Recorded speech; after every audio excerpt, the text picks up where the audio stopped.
Selamat datang di sesi pembahasan kita kali ini. Kita akan menyelami salah satu topik paling fundamental sekaligus paling keren dalam farmakologi, enzim. Kita bakal lihat bareng-bareng gimana molekul super kecil ini bukan cuma jadi motor penggerak kehidupan, tapi juga jadi target utama dalam dunia pengembangan obat modern. Pernah kepikiran nggak sih gimana caranya tubuh kita ini bisa melakukan jutaan, bahkan miliaran reaksi kimia setiap detiknya? Mulai dari mencerna makan siang tadi sampai mengirim sinyal ke otak buat paham omongan saya ini. Semuanya terjadi super cepat dan akurat. Nah, jawabannya ada di satu kata, enzim. Oke, ini dia gambaran besar apa aja yang bakal kita bahas. Kita mulai dari yang paling dasar, apa itu enzim, dan kita intip strukturnya. Terus, kita bedah cara kerjanya yang luar biasa. Baru kita lanjut ke aplikasi praktisnya di dunia medis, baik untuk diagnosis penyakit maupun sebagai target obat. Dan terakhir, kita akan sedikit melirik ke masa depan terapi berbasis enzim. Oke, mari kita mulai dari awal. Apa sih sebetulnya enzim itu dan kenapa mereka sampai dijuluki katalisator kehidupan? Gampangnya gini, bayangin enzim itu kayak mak comblang super efisien di dalam tubuh kita. Tugasnya adalah mempertemukan dua molekul yang tadinya malu-malu, terus bikin mereka jadian atau bereaksi jauh lebih cepat dari seharusnya. Dan setelah tugasnya selesai, si enzim ini langsung pergi cari pasangan lain untuk dicomblangin, tanpa berubah sedikit pun. Nah, yang bikin mereka keren banget itu adalah sifat-sifat ini. Mereka itu sangat spesifik, ibaratnya kayak kunci yang cuma cocok untuk satu gembok. Nggak bisa salah sasaran.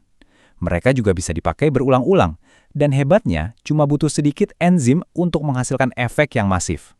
Sifat spesifik inilah yang nanti akan jadi kunci penting banget di dunia farmasi. Biar kita bisa paham gimana enzim bisa sespesifik dan seefisien itu, kita perlu bedah dulu nih, apa ada sih komponen penyusunnya?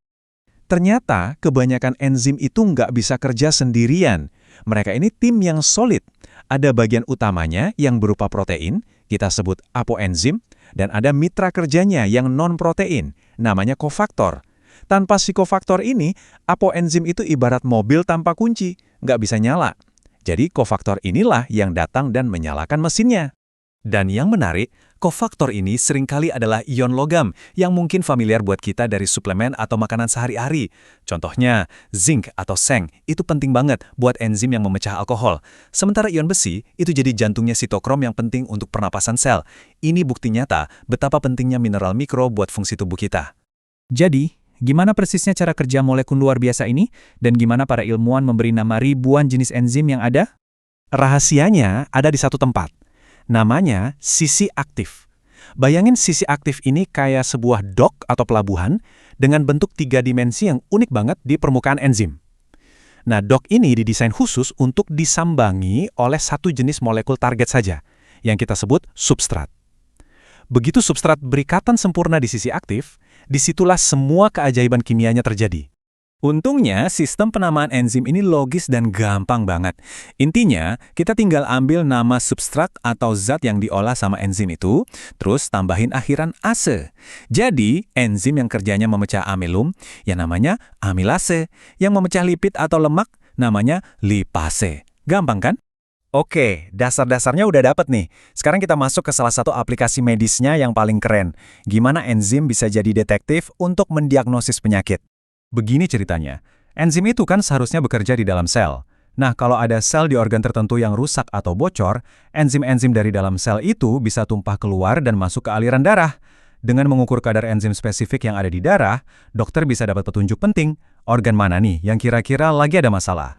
Nah, ini contoh nyatanya. Kalau dokter lihat hasil tes darah dan kadar enzim SGPT atau SGOT-nya tinggi, itu kayak lampu merah yang nandain kemungkinan ada kerusakan di hati. Sama juga, kalau kadar enzim CK atau troponin yang naik, itu jadi penanda klasik untuk serangan jantung. Ini benar-benar alat diagnostik yang sangat kuat dan efektif. Sekarang, kita sampai di intinya nih, buat dunia farmakologi. Gimana sih kita memanfaatkan semua pengetahuan tentang enzim ini untuk menciptakan obat? Ada 2 cara utama. Dalam farmasi, enzim itu punya 2 peran besar. Pertama, kita bisa pakai enzim itu sendiri sebagai obat. Dan yang kedua, yang ini jauh lebih umum, kita justru mendesain obat untuk mengganggu atau memanipulasi kerja enzim tertentu yang ada di tubuh. Oke, yang pertama, enzim sebagai obat. Ini pendekatannya to the point banget. Misalnya, ada orang yang pankreasnya nggak bisa produksi cukup enzim pencernaan, kita tinggal kasih aja suplemen enzim pankreas untuk bantu dia mencerna makanan. Simple dan efektif. Nah, sekarang kita lihat sisi sebaliknya. Dan disinilah sebagian besar keajaiban farmakologi modern terjadi. Di sini kita bukan nambahin enzim, tapi justru sebaliknya. Kita bikin obat yang tugasnya menghambat atau memodifikasi kerja enzim tertentu untuk menghasilkan efek terapi yang kita mau. Lihat deh, betapa elegannya pendekatan ini dalam praktek. Anda sakit kepala atau nyeri, obat kayak ibuprofen bekerja dengan ngeblok enzim COX biar nggak ada peradangan. Tekanan darah tinggi, obat AC inhibitor spesifik menargetkan enzim AC untuk menurunkannya. Bahkan antibiotik legendaris seperti penisilin, kerjanya dengan mengacaukan enzim yang penting buat bakteri. Percaya atau tidak, hampir setiap obat yang kita kenal bekerja dengan cara menargetkan satu enzim secara super spesifik. Kita udah lihat apa itu enzim, gimana cara kerjanya, dan gimana kita manfaatin mereka sekarang. Tapi, gimana dengan masa depannya? Nah, ini pertanyaan pamungkas yang bikin kita mikir. Bayangin deh kalau kita bisa mendesain dan merekayasa enzim dari nol. Mungkin kita bisa bikin enzim yang bisa memperbaiki DNA yang rusak, atau enzim pintar yang cuma mencari dan menghancurkan sel kanker tanpa merusak sel sehat.